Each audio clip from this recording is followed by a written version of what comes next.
Good evening, my name is Hashemi and welcome to Pearl Harbor Film Review. Tonight we will discuss the award-winning film by Michael Bay, Pearl Harbor. Our first guest for tonight is Yedwana. Welcome, Yedwana. Thank you. Straight to it. Yedwana, would you like to give a description of the film and its relationship to historical events? Surely. The film depicts some love relationships.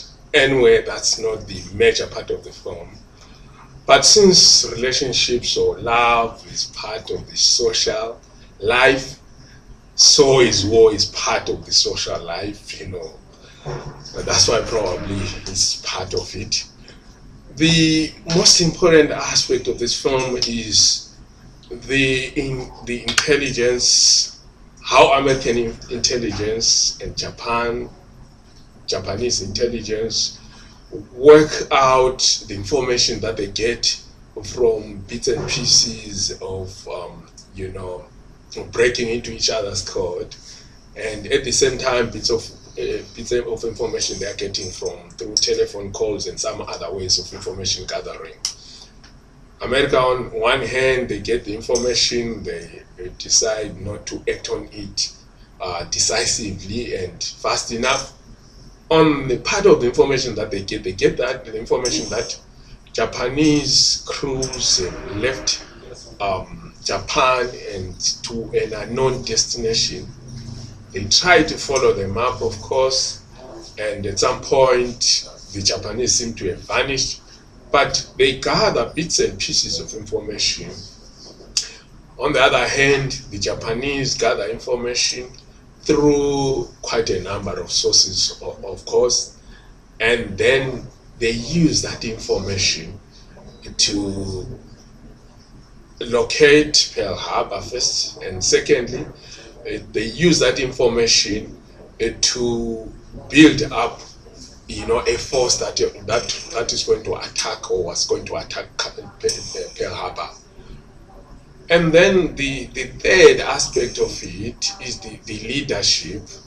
We find Roosevelt at the end of it all, towards the end of the, when Pearl Harbor has been attacked, we find him, making decisive statements and making, presenting the type of talk to his generals that was not giving them any option to think otherwise except to be, quite ferocious and quite forcefully towards Japan. And indeed, they come up with solutions through their technical planning and so on. They come up with solutions to revenge, on Japan. Let me go back here quickly on the love relationship. The love relationship that we have between Evelyn and Jenny on the other hand, and Ralph, we find that it becomes a story that doesn't have a good conclusion. End up having two friends fighting and two friends almost split. But however, since I've said no, it's not the major part of the relationship, but relationships are a part of the social part of life, so is war, like I've said. And then finally, we have a character, Doolittle. Now, he is a colonel, a lieutenant colonel, and then he organizes and gets the entire machine of going to revenge on Japan.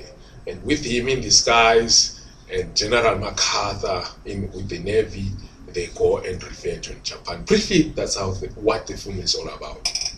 Okay, thank you, Yedwana.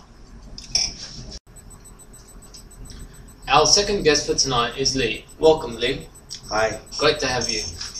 Can you give us a short summary of the conflict the film depicts? Yes. The movie consists of two parts of major events on the history, where the first one is the actual attack on the Pearl Harbor, the second one is the Doolittle's raid over Tokyo. The sudden strike happening in Pearl Harbor happened in 1941, December the 7th. Yeah. Just before the Christmas break of the United States Navy and Air Force. Japanese mobilized 6 aircraft carriers and more than 300 planes to raid U.S.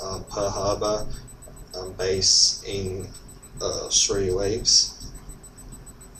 The result of this raid was significant.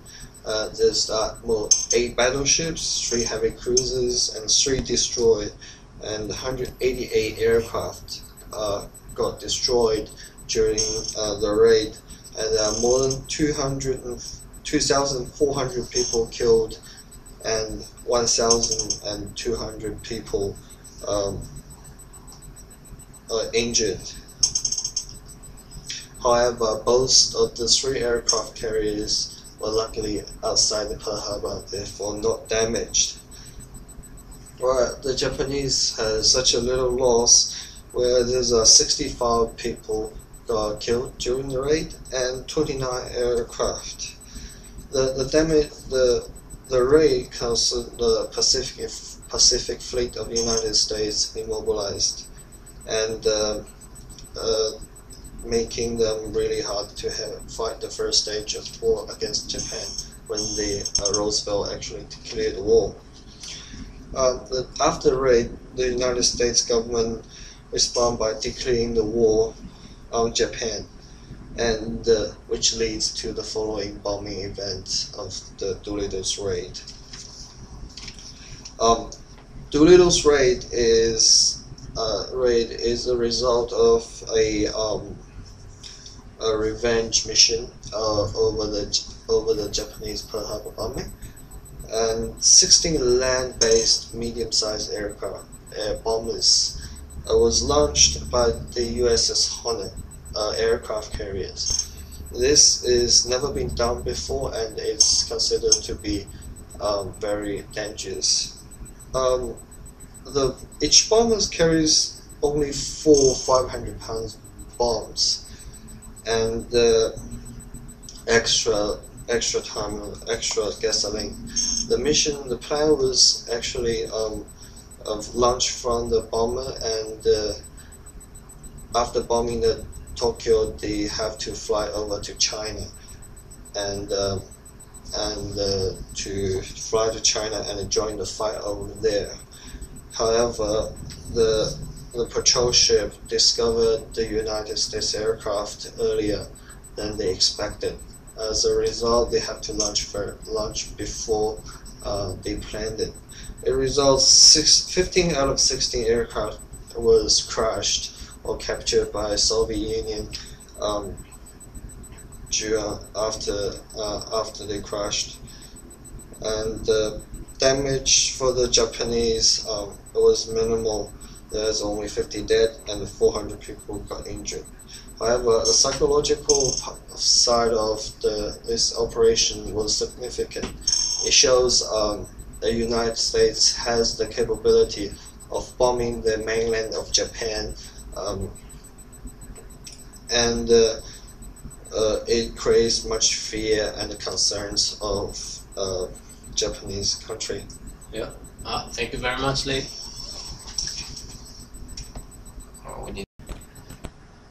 Welcome to Pearl Harbor Film Review. I'm Hashemi, and I'll be giving a critical reflection about the film and discussing its message about war. The first critical point to mention is that the film doesn't give a clear explanation of why Pearl Harbor was attacked by the Japanese. The film did mention that Japan's oil stocks were running out. However, there were more sanctions imposed on Japan than just oil sanctions. There were trade routes cut off, and of course Japan wanted to expand its empire in Indochina and other areas of the Pacific. This expansion caused tensions between the major powers. So I guess the film sort of aimed at audiences with limited knowledge of the events of World War II.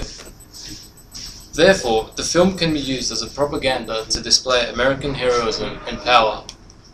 What the film accurately portrays is the surprise factor of the Pearl Harbor bombings. In the real events, America was gradually preparing its Navy, Army, and Air Force for a possible war. However, they were not expecting an attack like Pearl Harbor, or an attack at Pearl Harbor. This is well exemplified in the film when Captain Thurman's theory of Japanese hitting Pearl Harbor is dismissed by the higher military order. A third critical point would be that the film didn't accurately portray the air fighters and battleships. The air fighters were of different colour to the real ones and had the wrong logos on them. This was similar to the battleships in the harbour. The number of battleships was also misleading. The fight scenes between the P-40s and Zeros was inaccurate because at the time of World War II, those aircraft could not achieve such manoeuvres displayed in the film. It would have been impractical and suicidal. The final critical point is that the film was biased in a way that it only displayed what the Americans experienced. The film concentrated predominantly on the story of the American heroes and their performance of courage, duty, and sacrifice. So there was no extreme Japanese villain in the film. The casualty suffered by the Japanese in Pearl Harbor was not displayed. Even though there's two sides in the war, Japan is not the main objective of the film. We don't really see that side of Japan. The message that this film portrays is that during a war, both the battlefront and homefront is heavily affected. The war messes with the social lives of defense personnel, as is demonstrated by the love triangle of Rafe, Danny, and Evelyn. War negatively affects the lives of the whole nation. Everyone hops on board and works hard for the cause, not just frontline soldiers. Factories around the nation, as depicted in the film, work tirelessly to provide resources for the war. The strongest take-home message of this film gives audiences is that it demonstrates the patriotism of America. A wounded America can get back on its feet and fight back. This notion is well represented by the scene where a crippled President Roosevelt stands on his own feet and speaks of the Day of Infamy. The scene of American blood pouring into iconic Coca-Cola bottles for the injured personnel further accentuates the will of America to fight on. The strong bond between the characters in the film shows there's a real sense of mateship between Americas in the darkest hours. It's similar to the mateship Australians experienced in World War I that built a stronger, prouder nation.